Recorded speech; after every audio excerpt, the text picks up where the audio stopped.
Welcome to the 4th&Long podcast. I'm your host, Cameron Thrash. Joined with me is my good friend, Jace Long. Jace, how's it going, brother? Good, man. How are you? Pretty good. Excited for some NFL football today. I haven't watched too much of it, though. Excited to talk about yesterday, and yeah, let's just get it going. So I have 5 takeaways from Week 9. Probably could have came up with 10 of them. We'll just talk them out. My number 1, Georgia gets up for big games. Kirby Smart will always get his team up for big games. It's crazy how that happens. You see them play against South Carolina, Auburn, Vanderbilt, and they're in games with those teams that they shouldn't be in games with. And then they play a better team on paper, and they just beat the shit out of them. I think I gave credit to Florida way too much in this game. Okay. Not a Mertz believer. I don't know why I thought they could hang, but I did. I think I did the exact same thing. I was really high on Florida, and obviously their biggest win is Tennessee at home. But after that South Carolina game, I was really excited for their offense with Graham Mertz and Ricky Pearsall. But, man, Georgia shut them down. This game was over with 10 minutes left in the second quarter. And after that first drive, Florida started out so good. You thought it was going to be a hell of a game. Exactly. I could not believe it turned out like that. And that 4th and 1 to start the second quarter by Billy Napier, that was insane. What a crazy call on that one. A halfback pass on 4th and inches. It just did not make sense. There's a reason why Florida fans are wanting him fired. Absolutely, absolutely. I still think it's early. I still think he needs some more time, but damn, they do have a really good recruiting class and I think a 5-star quarterback coming in next year, even though they were supposed to have one coming in this year and didn't want to pay him. Golly. But so another takeaway, moving on to the second one, the Big 12 could be left out of the playoff entirely. Especially now. Do you think they could have even before? I think if you leave out any conference champion, it'd have to be the Big 12. That was before the game. Yep, okay. Oklahoma going down yesterday. Obviously, we'll talk more about that. Texas already losing to Oklahoma. A 12-1 Big 12 champion might not make it to the playoff.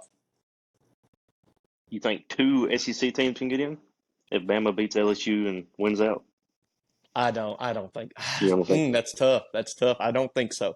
I think it's packed in other areas because I know they want 2 Big 10 teams really bad. And there's a likelihood that will happen over 2 SEC teams, in my opinion. God, I hate the Big 10. I would rather watch grass grow than watch Big 10 football. Man, it's tough. We'll talk about that Ohio State and Wisconsin game later. But, man, even that was a big matchup. The best matchup of the day in that conference. And, gosh, it was rough to get through. All right, third point out of 5. Still got a long way to go. The ACC is just weird.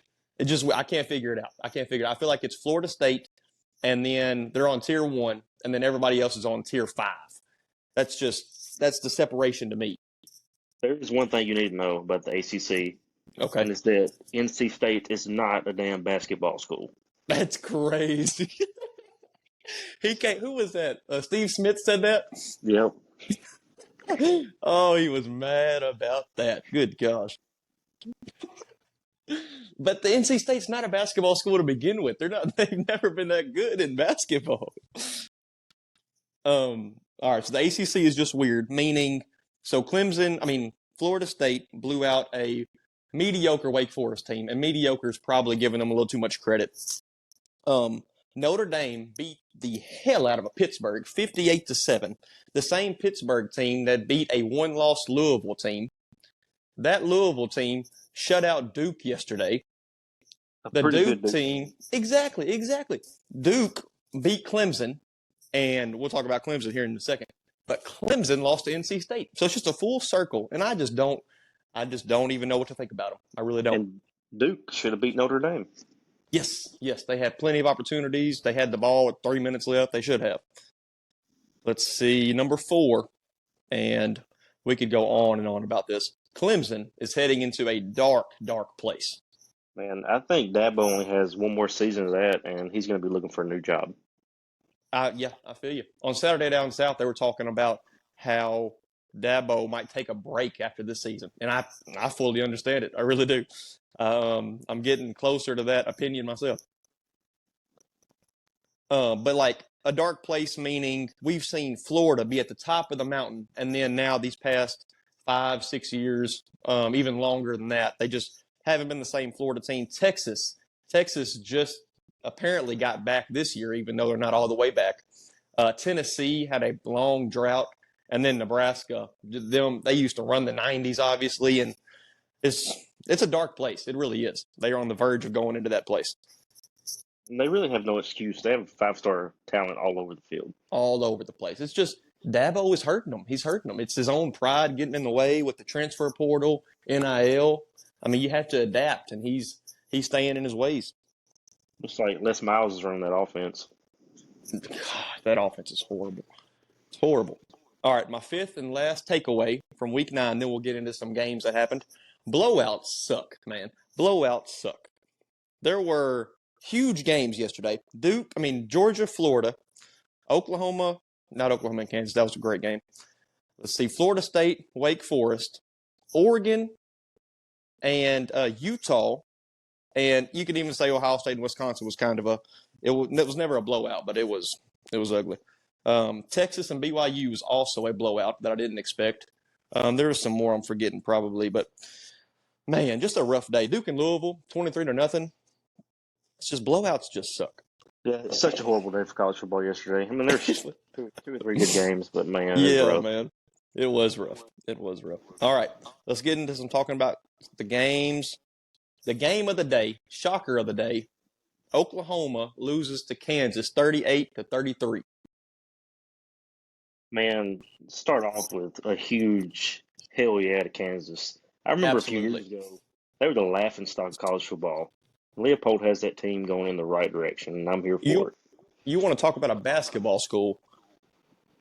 That is Kansas. And now what they're doing on the football field, I mean, they started off 5-0 last year, started off 4-0 this year, I believe, and now they're 6-2. They're going to be a ranked team in week 10. It really is crazy to think about. So they haven't beat Oklahoma, I think, close to 30 years. So just a huge statement win for that team. Remember, this is a backup quarterback. This is not even Jalen Daniels. This is Jason Bean taking over a really good Kansas team and coming out with a huge win. And Oklahoma and Texas going SEC, man. Big 12's wide open for them. It is. It absolutely is. Who runs that conference when they leave? Who takes over? Kansas is looking like it. Yeah, Baylor, Kansas. terrible. Oh, my gosh. Both Kansas teams. Kansas State. That's crazy to think about. That is really crazy to think about. That's a fun fan base to have a good team. So yes, I'm happy for them. I'm here for it. I am too, man. That game was such an old school Big 12 game. It was. No defense, high power and offense. Really fun to watch. Yep. And Kansas, they started off 14-0, and even at that point, I was like, they'll get up early. I think Oklahoma still comes back, and then a rain delay. I think it was a lightning delay, pushed it 30 minutes back, and Oklahoma went up 21-14. And I pretty much thought it was over at one point in the third quarter, but Kansas kept coming back. And then Jason Bean threw a terrible interception on a halfback screen late in the fourth quarter, but they held their ground and got the ball back and drove right down the field and scored it. There's there to be no defense in that game. They were hitting some people. Absolutely. Really fun. Absolutely. All right, second game of the day. This is probably the number one matchup of the day. This is what we were all excited for. Georgia and Florida. Georgia wins this game 43-20. Carson Beck, what a day. What a day. God, dude. I can't stand Carson Beck, but I agree. What a day. I don't know why people still doubt him, but man. Yep. So without Brock Bowers, which on everybody's saying is the best player in college football, and I might be on an island with this. I know how good Brock Bowers is, but I feel like they're using that term a little too loosely with the best player in college football term. Even though he is fantastic, could be the greatest tight end of all time. But I just feel like that term's getting thrown around a little loosely, but it didn't matter today. It did not matter. Carson Beck threw it to he threw it to everybody. Their running back had a really good game. I think, Dejon Edwards. He had a really good game. I think almost 100 yards. And they just did whatever they want to Florida after that opening drive. Georgia seems like a team that just has like a few random white dudes that just go off every game. Yes. Ladd McConkey had a day. What a name, Ladd McConkey. Crazy. What a lad. What a lad. All right. So I was really excited about this game because I thought maybe Georgia will lose this game. We haven't seen a regular season loss from Georgia since 2020 because they lost to Alabama in the SEC championship game 2021 and then haven't lost since then. So we haven't seen a loss from Georgia since 2020. That's crazy to think about. I don't want to get too ahead on ourselves. We got previews next week and everything, but that Mizzou game is going to be crazy. It's okay. I got a question for you then. If you had to bet $1,000 if Georgia loses one of the next 3 games versus Missouri at home, versus Ole Miss at home, and then at Tennessee, would you bet that they lose one of those games or they remain undefeated? Like I said, it's hard. $1,000. $1,000. That's big money. Well, maybe not to you, but. Oh, yeah, okay. Like I said, it's hard to doubt Kirby. If I had to put money on it, I got to say they go undefeated.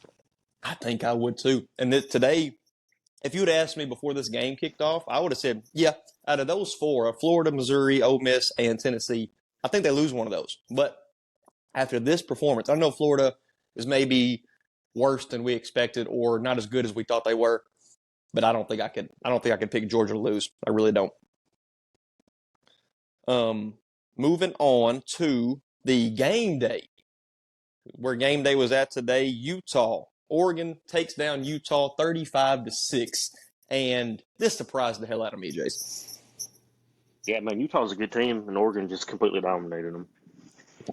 From every part of the game, Oregon dominated. Like you said, like you told me earlier, Oregon's offense is, I think, on paper, the second best or the number 1 in the country. And what they did today on the defensive side is the most impressive to me. It just doesn't get talked about enough. Yeah, also Bo Nix showed why he's been in college football for 15 years.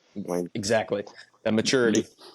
Got to be in a Heisman conversation above J.J. McCarthy. We'll get to that later. Don't worry about that. That's been pissing me off all week. But yeah, Utah has not had a good offense all year. They really haven't. I mean, I don't know how many times they've gotten over 30. I can't really think of it off the top of my head, but it hasn't been too many times. And they put up 14 points on UCLA, with one of those being a defensive touchdown. They put up 7 on Oregon State. And so it's just not a very high-powered offense. They did put up 34 against USC last week, but who couldn't do that? But yeah, Oregon just shut them down. And Utah is a good team. That's the really cool part about it. But 35-6, complete domination. All right, let's move on. Or you can go ahead. One more thing about that game. I am the biggest SEC fan there is, and I just got to say the Pac-12 is freaking awesome this year. How good has that damn conference been? Every game is fun to watch. Every game. Okay, what other game do we want to talk about here? We'll talk about another ranked matchup, or probably close to ranked matchup. I don't think Kentucky's ranked. Tennessee beats Kentucky 33-27. That was actually a really fun game. It really was, man. Devin Leary had his best game at Kentucky by far, by a mile. I think he had almost 300 yards pass. I can't think of the top of my head. I think he had over 300 yards. Okay. I can tell you the exact number. Yes, tell me that. So Devin Leary, to me, horrible quarterback. Horrible. Oh, he's been rough. He was 28 of 39 for 372, 2 touchdowns, no interceptions. Gosh almighty.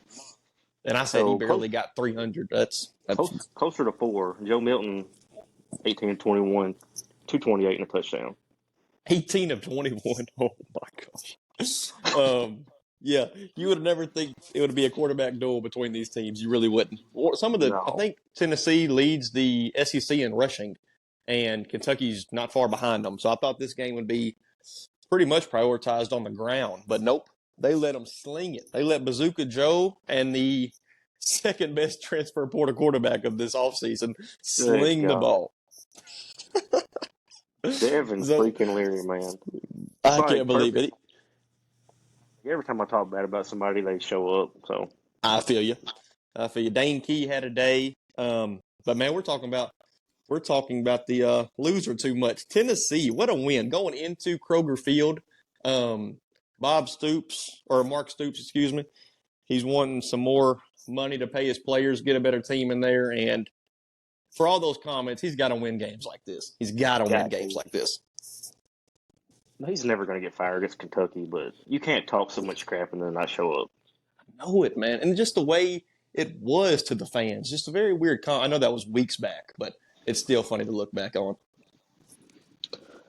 What's crazy At is the they end of got. that, Go go ahead. ahead. What's crazy At is they the end of got that this. ball game, They got this number 2 ranked transfer portal quarterback, Devin Leary, and they're worse now than they were 2-3 years ago when they had a freaking wide receiver playing quarterback. oh, Lynn Bowden, you don't ever forget Lynn about those Bowden, days. man, I loved it. I think I watched his highlights about 2 or 3 weeks back. Just a stud.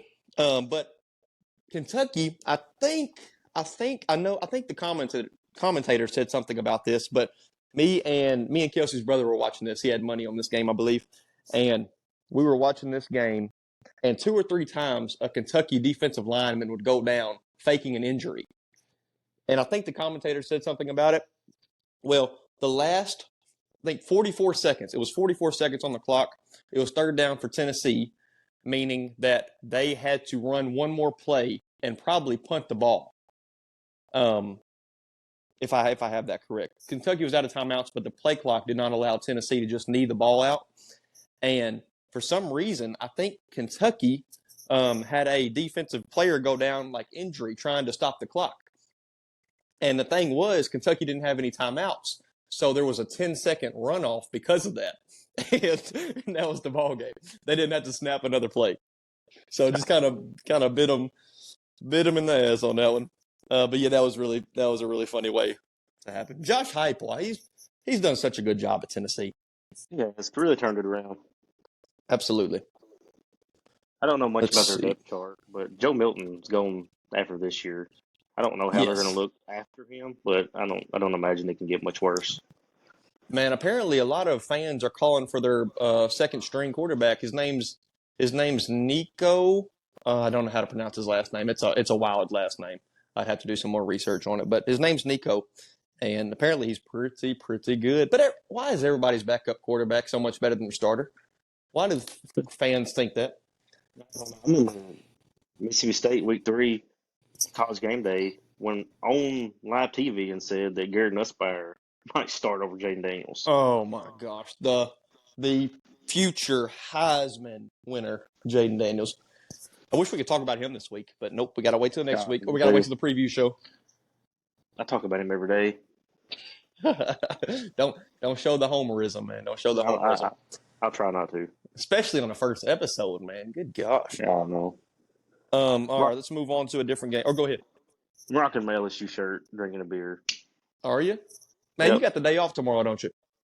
Yep, Monday and Tuesday. What a life. I would like to have Mondays off because Sundays just don't even feel like a weekend because got to work in the morning. But all right, let's move on to a different game.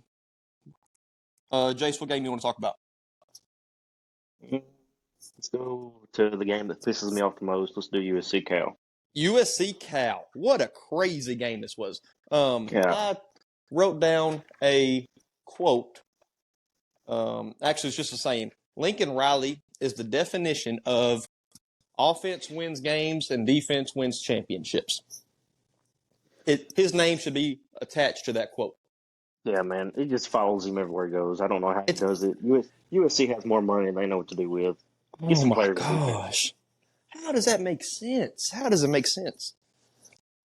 They got to get out of the top 25. If they're still in the top 25 after yesterday, man, it's crazy. Florida I hasn't been think they ranked will all be. season. I think they will be. I know it. I know it. I think they will be ranked though. Still, that's just how the AP poll works. But Yep. Alex Grinch, USC's defensive coordinator, cannot keep having a job. What does he have on Lincoln Riley? He has some information. He has some blackmail on him or something. Good gosh. He's got to. I just think it don't even matter at this point. Lincoln Riley has to game plan around the defense. Okay, yeah, He I gets feel you. used to it. That defense is so bad. Um, Cal's fifth string running back, who wasn't even listed on the depth chart, was having success running the ball. I just rewatched that fourth quarter about an hour ago, trying to freshen up with my memory on that one. But man, you said you like the 2-point conversion call? Yeah, man, I like it. Cal's not a good team. You're trying to beat a pretty solid USC team. Go for it. Because in overtime, Yes. I mean, no one was stopping nobody. So Yeah, that's why true. risk it? So USC survives 50-49, and they move on to what are they 6-2 or 7-2? 6-2, right? I think so. Josh Pate on his podcast was talking about how Lincoln Riley looks like a guy that's got 1 foot in college football right now and 1 foot in the NFL. And a lot of people are agreeing with that. A lot of people are saying that he could have a job in the NFL next year instead of college. Yeah, man, I don't know. He's a good recruiter and all that. But, I mean, he's got life made at USC. Let's see why he'd leave. Yes. Yep. He's All he's right. not a championship caliber coach. I mean, it's I pretty don't well think he proven is at this either. point. I don't think so. And I mean, obviously he hasn't done it yet, and he could. I mean, he could. He just needs one thing to get right. But it's crazy. I don't think he prioritizes it. So I have a question for you. Yep. If you think, do you think if Lincoln Riley takes the LSU job and gets Caleb Williams transferred to LSU, do you think he is the exact same as at USC, or do you think he has more success or less success? Ooh, that's tough because LSU's defense has been so bad. Their secondary has been so bad. Oh my God! It's crazy to think about that. Like when he comes to, if he would have came to LSU, he might still have the same defense he has at USC. That's crazy. But I think, yeah, I think he would be better at LSU. He'd have. Um, I want to say he'd be better at LSU. I mean, there's several reasons why he wouldn't. There's several reasons why every game would be a lot more tougher on him because of the defense, because the offense is in the SEC, and because of just how physical it is in the SEC. So I don't know. I might lean towards no. I might lean towards that he needs to stay in conferences that he's in, like less physical conferences, and have shot at playoffs, even with less physical teams and more offensive-driven teams. Yeah, man, he's got to change something. He's got to. Best team he had was 2017 when they lost to Georgia. Yes. Yep. I mean, even last year they had an opportunity to go to the playoff if they beat Utah. And that's crazy to think that USC team could have been in the playoff. I mean, it could have been ugly for them, but who knows? I mean, it couldn't get more uglier than TCU and Georgia. Well, I know no one probably wants to hear about this, but Arkansas fans. But you think Pittman's done? I honestly don't think so. And I would be fine with him being done. That's the thing. I love Sam Pittman, and most Arkansas fans do love Sam Pittman as a man, as a person. But the football has not translated well, and his specialty is offensive lineman, and we might have one of the worst offensive lines in the country. I mean, seriously, it's that bad. But with the firing of Dan Enos, our offensive coordinator, I keep saying "our." I'm a huge Hogs fan. For anybody listening that doesn't know that, huge Razorback fan. Unfortunately, need to add that. But with the firing of Dan Enos, I think he has not proved himself, but I think he has bought himself another year. Now, if we go winless or just beat FIU in 2 weeks and just go 3-9, he definitely still could be out. 3-9 is just horrible. Man, I think the Mississippi State game was atrocious. It was ugly. Auburn, who can't incorporate a forward pass in their offense. Put up 27 on them. Put up 27 on them. Oh man, yes, it's terrible to think about. That same Auburn team, they beat Cal 14-10 in week 2. So that's a thing to throw in there. Let's appreciate how terrible our hot takes were preseason. My hot All right, take preseason was that Auburn would be a dark horse in the SEC. what's a dark horse mean in that? Just make a run, beat teams you're not supposed to beat. They have yet to do Okay, that. okay, I would have agreed with you. What was my hot Your take? your take was absolutely atrocious. You Oh, thought Mississippi State. Mississippi State, man, yeah, what a bad take. That is a horrible take. Horrible. I think I picked them 8-4, maybe 9-3. Yeah, I wasn't feeling that. First year head coach, man, how he regressed Will Rogers is mind blowing. I cannot. That's just you can't even wrap your head around it. You can't. Golly, man. I wish I had my laptop and I wish everything was charged, but I don't know Mississippi State's record, and it doesn't matter to Mississippi State fans probably, but I don't know if they can be bowl eligible even if they win out. I don't know the record. Their record is 4-4. What? 4-4. They have Kentucky next week, which is winnable. It is winnable at home, I think. Texas A&M following week, and Southern Miss. So they have at least one more. So yeah, they need 2 more wins out of 4, and they can imagine Ole Miss is 10-1 going into the Egg Bowl, and Mississippi State shocks them and knocks them out of the playoff race at the SEC championship race. Man. All right, getting too ahead of ourselves. Let's see. Hey, I called this upset, and I'll talk about him later on. Arizona beats Oregon State 27-24. Man, shake DJ. Do what? Wait, what'd you say? What game we talking about? Arizona and Oregon State. Yeah, DJ. However you say his name. Oh, I didn't know what you said. I didn't even hear DJ. I just said, ooh. I was like, I didn't know what the hell you said. DJ Oogabadoogie. Oh, my gosh. We can edit that out. Arizona has been hot as all hell. Even in losses, they've been hot. They have, since their starter, Jaden DeLora, went down, and he had a pretty good season last year and started off pretty ugly. He had 3 interceptions against Mississippi State the first half, a game where they still had a chance to win that game in overtime.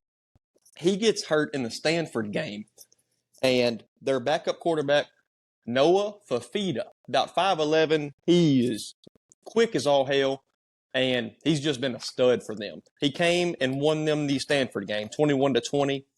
He loses to Washington, 31-24. He beats. I might be cussing a little too much on here, but he beats the hell out of Washington State, 44-6, and then almost beats USC 43-41. Yeah, I listened. I don't remember who it was, but I don't follow Arizona football at all. But I heard earlier this week that this team is totally different than the team that played Mississippi State. And I believe it's it crazy. Now. Absolutely. They are totally different. So their losses are Mississippi State, USC, and Washington. USC and Washington, not too bad of losses. Mississippi State one is a bad one, but they are 5-3 now. They should be bowl eligible and they definitely should go to a bowl game is what I'm saying, but they might even go bigger than that. 8-4. 9-3. That's in their view. That could happen. And it's crazy that this team made a turnaround like this. But that Fafita kid, he's a true freshman. And, man, he has been a beast. Yeah, man. Pac-12 is awesome. Dude, it is. It's so good. Let's go. Yeah, I feel you. Let's go to the Big Ten, the most annoying conference in the country. Ohio State beats Wisconsin 24-10. Travion Henderson, a huge breakout game for him. Obviously, he had an amazing 2021 campaign, and then 2022 he was riddled with injuries. This season he's also been riddled with injuries, but he had a huge game today, over 150 yards rushing. Marvin Harrison also has a game where he goes over 150 yards receiving, and he has been a stud. One of the best receivers in football, arguably the best. Yeah, he's a cheat code. Gosh, he makes Kyle McCord look like a top 5 quarterback in college football. Yeah, dude, Big Ten is so bad this year. That game was so Man, bad. it was. It Wisconsin, really was. Wisconsin kept it close, and the whole time I had no feeling they were going to win ever. No feeling at all. They just couldn't do anything offensively. Yeah, I mean that could be the only thing carrying Ohio State is their defense. Their defense is really good. I mean, really good. You don't see that defense from most Ohio State teams, which is cool with that Ryan Day has implemented that and focused on the defensive side of things. Yeah, especially planning around not having C.J. Stroud anymore. Good Yes. job for Ryan Day. Going from Justin Fields, C.J. Stroud to Kyle McCord, that's tough, man. And he's made it happen. They're undefeated. They are one of the best teams in college football, and they have everything in front of them.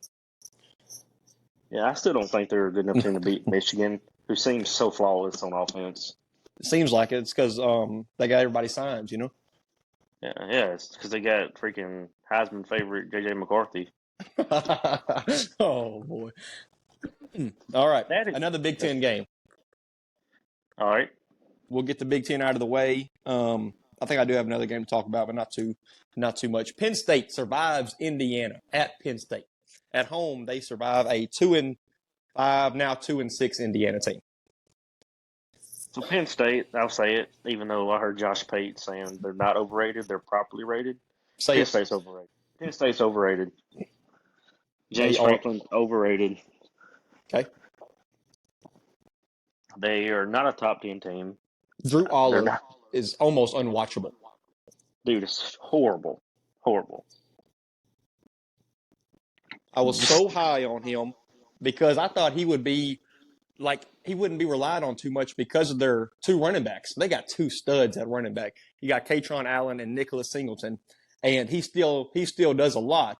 Drew Aller does, and he does not look comfortable. He does not look accurate, and he does not look mobile whatsoever. It looks like Tom Brady 3 years ago standing in the pocket. Yeah, he was 20 of 31, 210 against a 2-win Indiana team. It's not a fun day. Man, we didn't talk. I know we don't have to go back to this game at all, but we didn't talk about Dylan Gabriel's day. He was top 5 in my Heisman list, and that might be too high to begin with. But he barely had, I think, over 150 yards passing. Just a rough day for him. So probably dropped out of the Heisman race on that one. That's on me. Yeah. So, yeah, Penn State survives. Drew Aller throws a horrible pick up 24-21 late in the 4th quarter. Indiana can't do anything on offense, which isn't surprising. So they tie it up. And then late in the 4th quarter, Drew Aller throws a fantastic pass, and it ends up being a touchdown. They go up 31-24, and then their defense causes a safety. They win 33-24. This is one of those survive and advance wins. Don't look at film. Don't watch this too much because it's not a good win, but a win's a win. Yeah, and coming off an emotional game against Ohio State. That is true. Let's The real see. reason that was also Indiana's Super Bowl, you know. That's why they showed up. Your favorite quote. I hate that argument. Okay, Josh ACC Pate, stuff. Go Josh ahead. Pate, if you are listening to this for some crazy reason, that's a stupid argument. Stop making it. Josh Pate, my boy, my favorite podcast. Don't listen to my friend here. Going on to the ACC. North Carolina does it again. They choke again to a really bad's a stretch, but a mediocre Georgia Tech team led by the Texas A&M prodigy Haynes King. Yeah, dude, I just expect it now. It seems like this happens quite often to North Carolina. It does. They start off so good. They started off 6-0, top 10 in the country.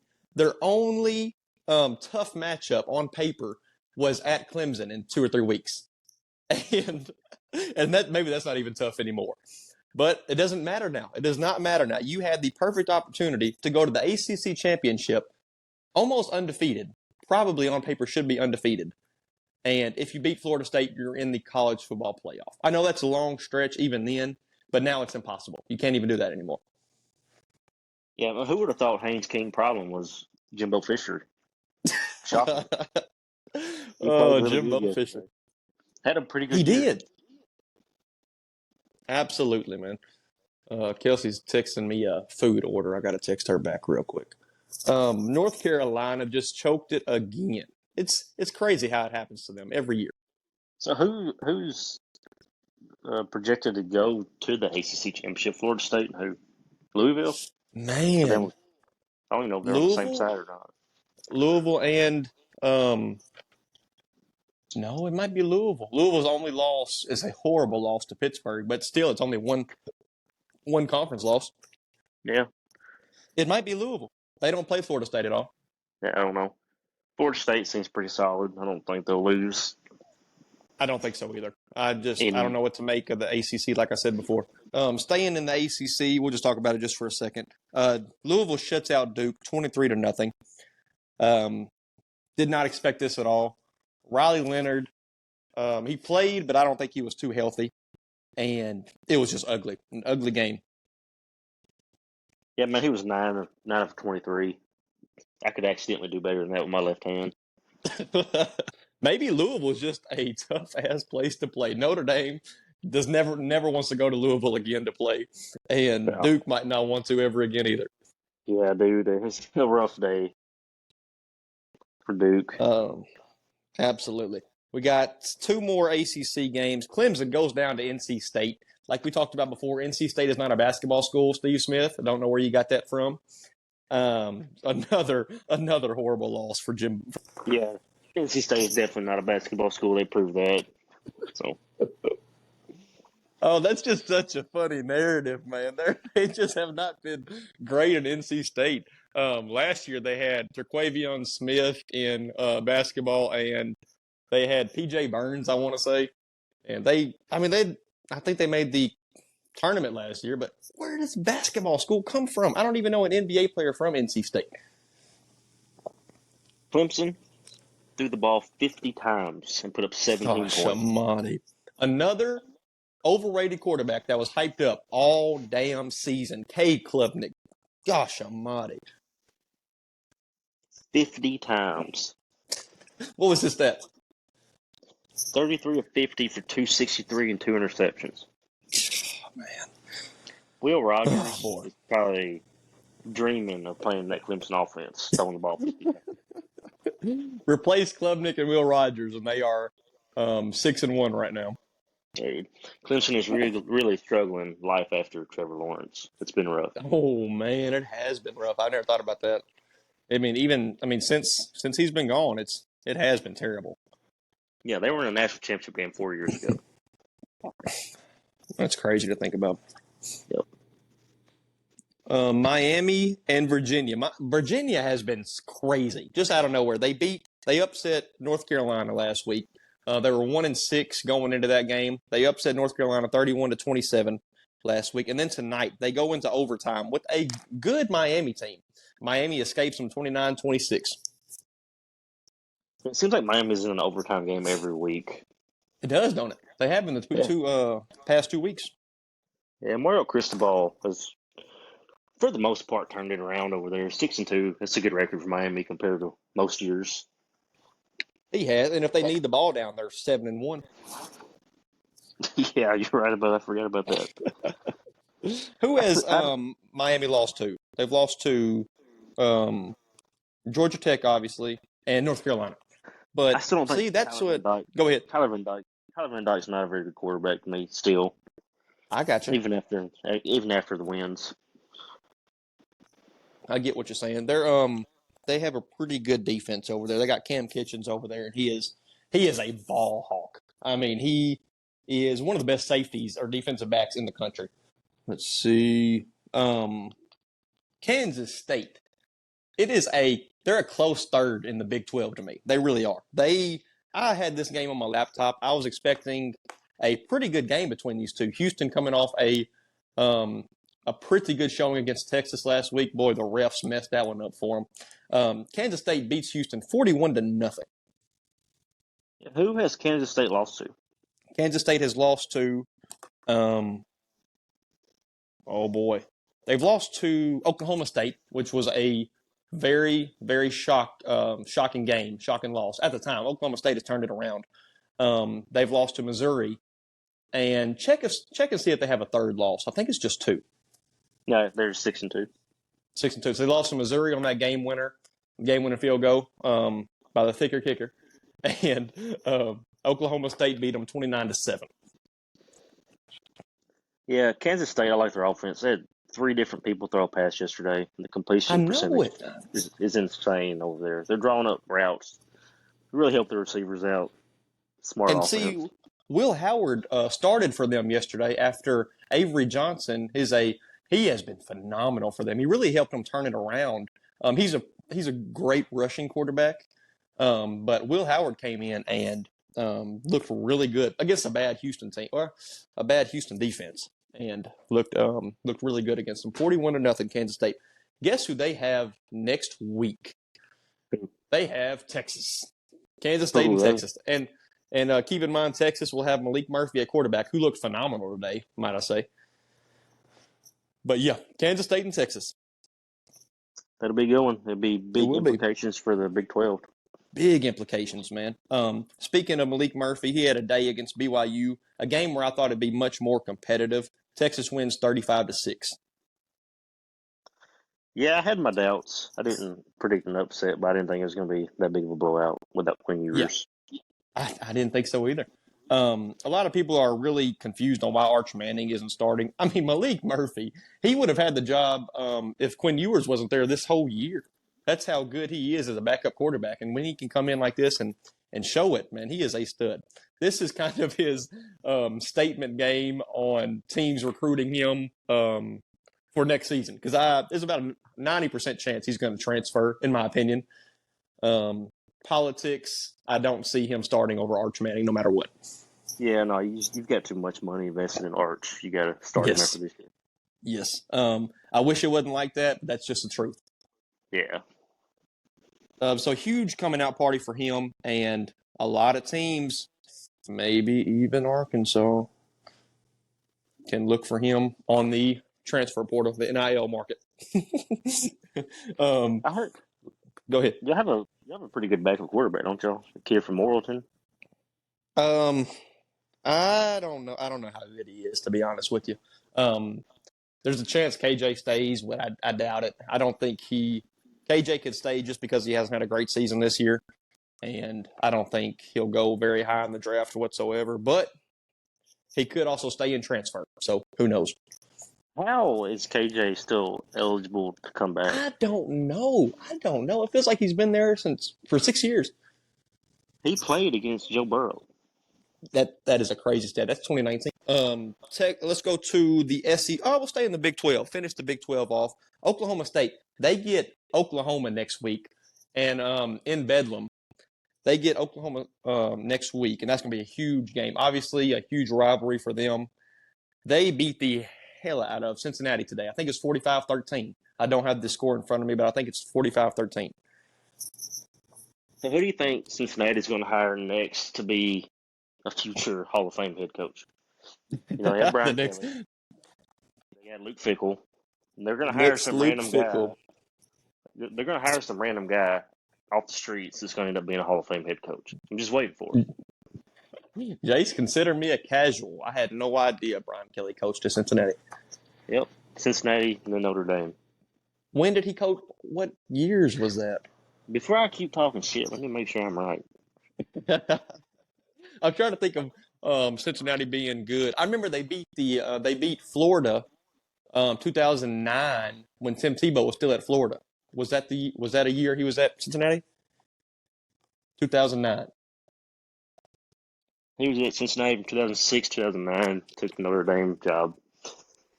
Okay. That was the year Florida was undefeated and Alabama broke it open and won their first national championship with Nick Saban. But Cincinnati went on to beat that Florida team in the Sugar Bowl. I mean, bad, like ugly.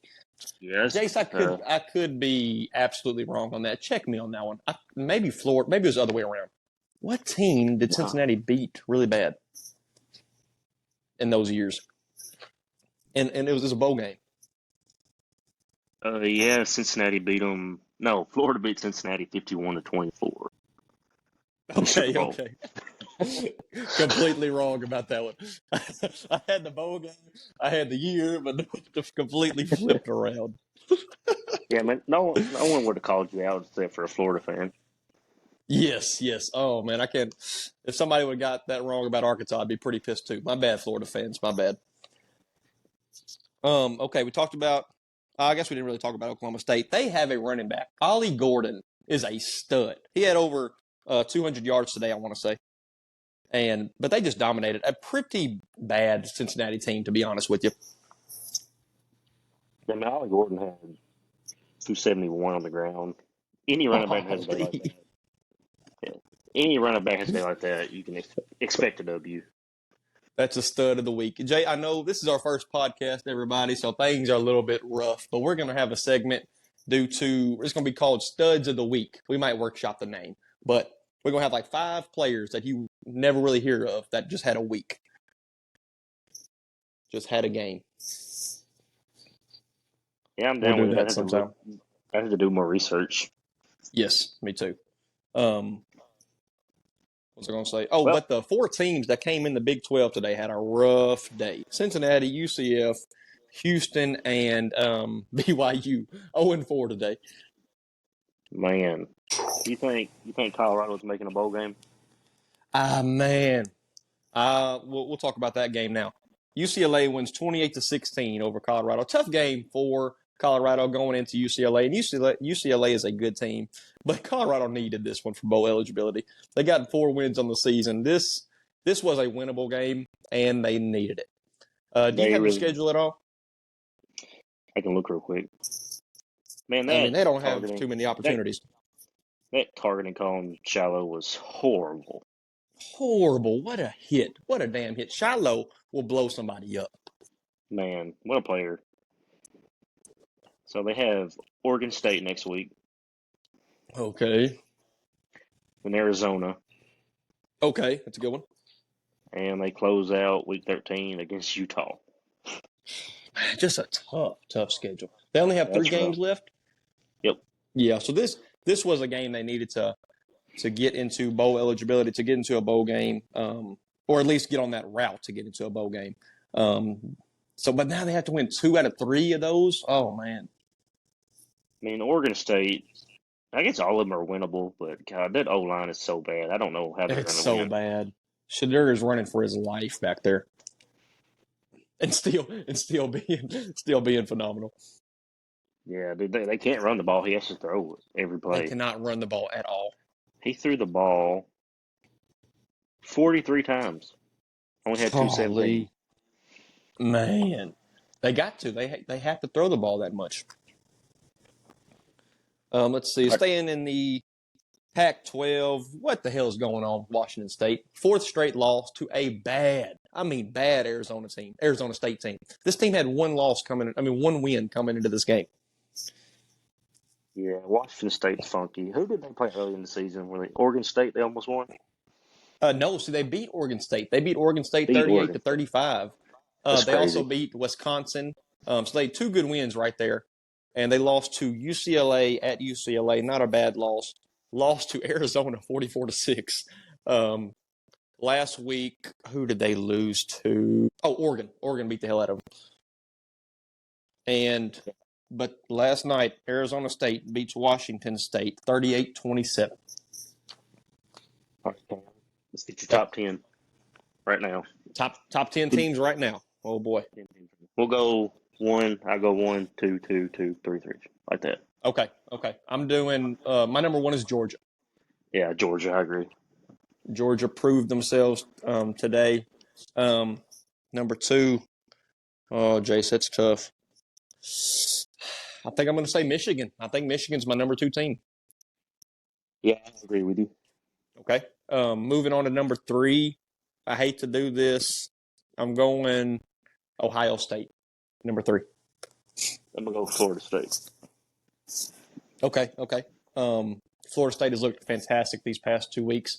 My number 4 is I'm trying to think Florida State or Washington. Florida State or Washington. I think Washington has the better win. I'm going to put Washington at 4. Yeah, me too. And then Florida State at 5 for me. 5 of them go Ohio State. Okay. Yeah, that's where. So I was at 3 Ohio State, and you're at 5 Ohio State. Yeah, they just don't have that good of a win to me. Okay. Yeah, I understand that. So to fill that out, 6. I'm gonna go. Man, that's tough. I almost want to put Oregon there.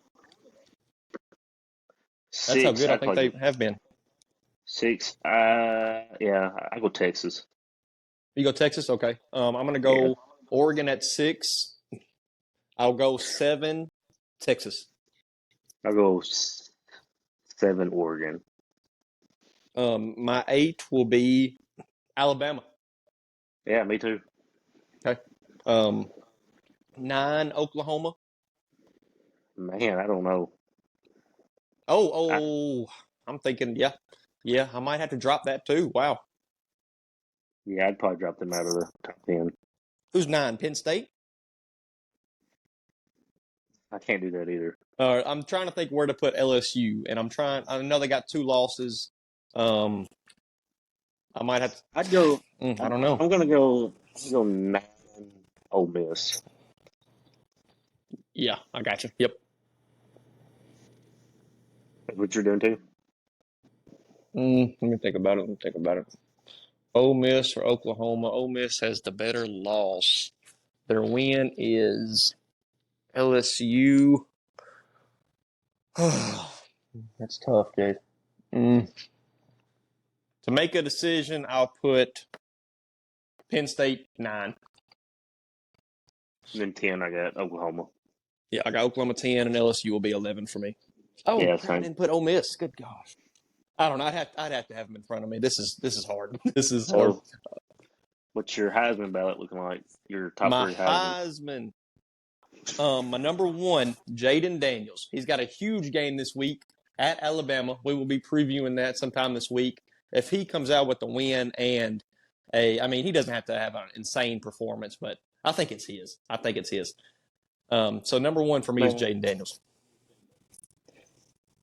Yeah, I don't want to sound like a homer, but number 1 has to be Jaden Daniels. He's number 2 in passing yards, number 1 in total yards. He's top 10 in completion percentage, number 1 in passer rating, number 1 in passing touchdowns. This is before yesterday. He had a bye week yesterday. Yeah. And top 5 in rushing yards by quarterback. He's just been unbelievable. And for people to discredit him just because of those 2 losses, which I know Florida State, that second half, he looked pretty bad in that second half against a good Florida State secondary. And that Ole Miss game, he put up 49 points.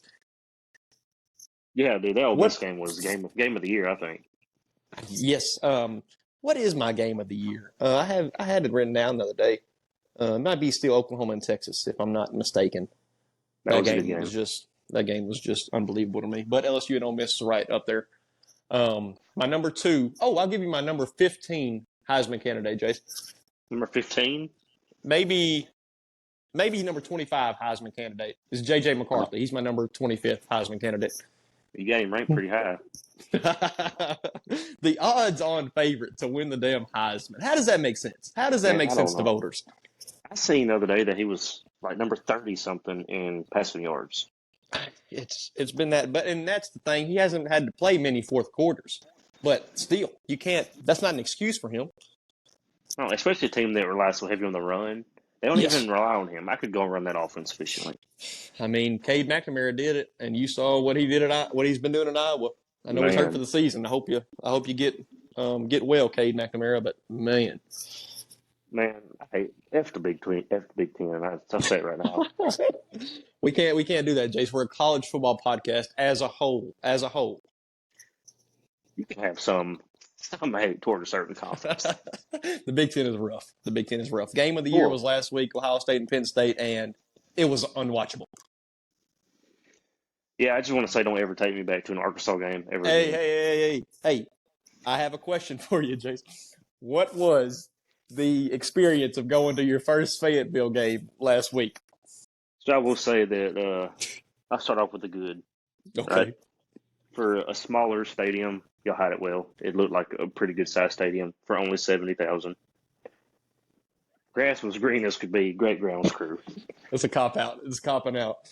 So now I'll start with the bad. The Arkansas football team, pretty bad. I mean, KJ looked bad on TV, I imagine, but in person, he was so much worse.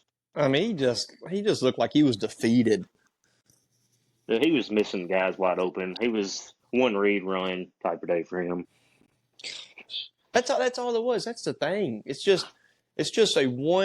one dimensional, it feels like. I mean, he has one option and he usually checks down. It's just been ugly. And I love KJ, man. I love KJ. But it's just been sad to see. Sam Pittman's got to grow up here and start going for it on fourth down. That was rough. Going the first drive of the game, it's 4th-and-1 against a horrible Mississippi State team, and you kick a field goal. You also don't know what to do on a delay of game penalty where you don't know to take a timeout or have the best part of our offense, Cam Little, our field goal kicker, come out and try a long 50-yarder. Yeah, dude. I'll continue with the bad. It's the only college football stadium I've ever been to where parking was so far away from the stadium. It was horrible. We walked, for guys who didn't know, me, Jace, and my girlfriend and Jace's wife went to Arkansas and Mississippi State last Saturday. Probably the worst game in college football history, probably top 10 worst games in college football history. Mississippi State won 7-3, and it was just a horrible experience. Horrible experience. Yeah, we'll try to do a thing once a year, a special podcast from a different city we go to every year for a football game. And, Absolutely. If we would have done one last Saturday, it'd have been a pretty pissed off podcast. Everybody's hot and sweaty. Oh my gosh, but it might have been a good one because of that. Nah, probably not. Yeah, we couldn't eat around. A lot of beers in us. Couldn't eat around the stadium because it was so packed. Gosh, man. It's just a rough day. I don't know if you've ever been to Fayetteville or not, but our walk was straight uphill the whole time. It was horrible. You talk about 3 or 4 miles. And Jason's wife is pregnant, so it was tough. It was tough. Okay, I think I have some questions for you to end the show. Let me see if I want to talk about any other games to end the show. Jimbo keeps his job. Yeah, dude, his contract's too big. Oh my gosh! If South Carolina went up 7-0, and then it was 24-17, a little late in the fourth quarter. But man, if South Carolina would have done it, I think he was out the door, and I was rooting for it so bad, bad. Yeah, man, especially as an LSU fan, forget Jimbo Fisher. I hope he does nothing but fail at Texas A&M.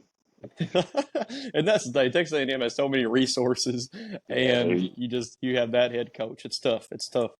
He had what was ranked the best recruiting class in history last year. Yes. History.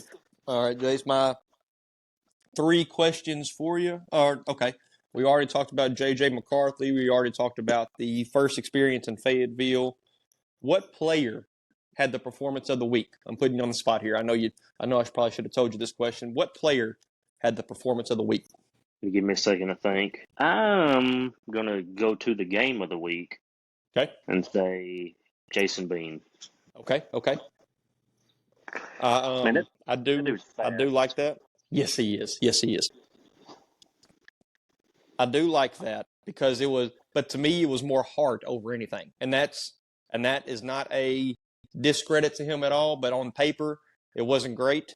But, I mean, who cares? In that type of game, it doesn't matter. You went and you got the W. First time beating Oklahoma in over 25 years. Huge shout out to Jason Bean. My performance of the week, I got Noah Fafita, Arizona's backup true freshman quarterback, comes in and beats a top 12, I think they're number 11, Oregon State team, a hot Oregon State team. And just what he's done to that Arizona offense, he's turned the team around. The backup true freshman quarterback has turned the team around. I don't remember ever seeing that in a long time. So my performance of the week is Noah Fafita. Yeah, good for him to be able to shine in a conference that's quarterback packed. Absolutely. One day, well, I guess we can do that on a different podcast. We are going to rank the Pac-12 quarterbacks because that would be a fun one to do. Just give your top 3 right now. Off top of your Right head. now, Michael Penix Jr., Bo Nix, and oh man, it might be just because he's in my head, Noah Fafita. This Top year, three. this year, obviously Caleb Williams is a stud and will go top 3, top 5 in the draft. But right now, that's my top 3 of this year. Yeah, I'm going to say Michael Penix Jr., Bo Nix, Caleb Williams. Okay, yep. I might just be too much in the moment on Noah Fafita. Obviously, I'd take Caleb Williams if I had a football team, for 1 year. But Noah Fafita, he's just on my head right now. I'm gonna take him number 3 in the Pac-12. All right, brother. That's all I got for this podcast. You got anything else, man? Go Tigers. Go Tigers, man. I hate hearing that on a podcast that I run, but I guess I gotta have it. Guys, just bear with us. My girlfriend just walked in. Hopefully she's got some food with her. I'm a little hungry. So this is our first one. We'll just bear with us. We'll get some things right, get the video right, get the audio hopefully sounding better. But I appreciate y'all for listening. We'll see you in the next one. We'll have a preview out this week. We'll see you in the next one, guys. Appreciate it. All right, brother.